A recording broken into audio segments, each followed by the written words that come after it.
Up tutorial heads. Today we're going to learn how to handle criticism. That's right, you're going to take it. So in the background here is going to be a sped up recording of a piece I did earlier. Criticism. Criticism in art. You're going to get criticism for your art, and it's inevitable, and it's not something you want to hide from. It's actually something you want to seek out, and I'll tell you why in a little bit. So there's criticism and there's critiques, and these terms can be used interchangeably, but basically criticism is basically usually a negative comment or spotting a negative quality of a piece of artwork that you've done, or it could also be just any negative comment really. And a critique is like when someone puts together a positive praise plus a negative comment in a critique format. That's generally more used in an educational professional setting. That's going to be a critique. And so there's different types of these. There is constructive criticism. Constructive criticism is a comment that gives you an idea of what to look for what to improve about your piece or about your art or maybe about your gesture, anatomy, any could be anything like composition or symmetry or anything like that. It could be something you look for. They'll say like, for example, oh, your line art is really rough. Like that's a constructive criticism versus unconstructive criticism. The other type is unconstructive criticism, which is just like your art sucks, stop posting, which is just completely unconstructive criticism. That is the bad type. That is the type that hurts. Versus blunt constructive, which is like your color theory really sucks. Like that's just blunt constructive criticism, but it's still constructive because it gives you something to sort of gives you an idea of what to improve on or what to learn next. Good constructive criticism is extremely valuable. It's more valuable than it's probably its weight in platinum. I mean, it probably doesn't weigh anything because it's not a physical thing, but it's extremely valuable for what you're getting. Good constructive criticism, and you should seek it out because it gives you an idea where to improve on. Whereas you yourself, you might not know without the outside set of eyes on your work. So there's three places that these can come from. First is professional educational setting. Second is online casual setting. And the third is yourself.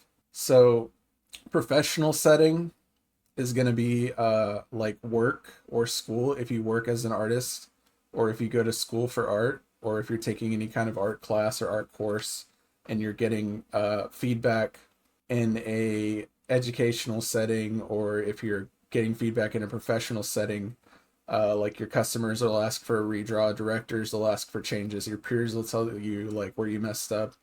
Your peers can even give you critiques, or your teachers can give you critiques, or your boss. So in a professional setting, you'll get used to it. It hurts at first, but you'll get used to it. The second is online casual setting, like maybe your family, friends, online friends, maybe someone online. It could be even anonymous people online giving comments on your work. That's the online casual setting of criticism. And then the third place it can come from is yourself. So your self criticism can be any of the categories. It can be positive, negative. It can be blunt constructive. It can be unconstructive. Like, damn, my art sucks is just unconstructive criticism from the self, really. So how do you handle this? How do you handle criticism? So, especially unconstructive, harsh criticism. This one hurts the most, and by default, we try to like avoid it, but you do not want to avoid it. You kind of want to just write it out. Like, what happened to me when I was in school is the bully steals my drawing and tears it and crumples it up and throws it in the trash. But I didn't let him win. I just drew some more, kept drawing, making more drawings, make another and another, and don't let that guy win. He's just a bully. We don't let bullies win.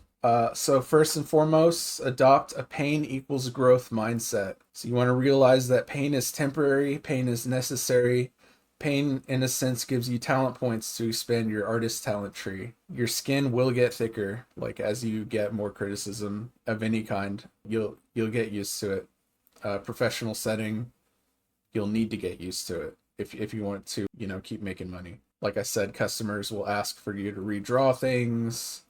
Directors, if you're working in the studio, I've never done that. I've done caricature stand, but directors will ask you for changes over and over again. Sometimes I've heard your peers in school and especially at the caricature stand, yeah, my peers would, give me pointers, tell me where I messed up. At first it hurts. At first it hurts to be told like, oh, this eye is off, or no, I don't like this, I'm not gonna buy it. And then you have to say, oh, I'll draw it again. And they're like, okay, so you draw it again. It's a little bit painful, but you draw it again, and then they like it and they buy it, and then that's just how it works. You get used to it. Your skin gets thicker. Online casual setting, if it happens there, if it's harsh, unconstructive criticism, you ignore it unless it's constructive. If it's constructive, good. We want constructive.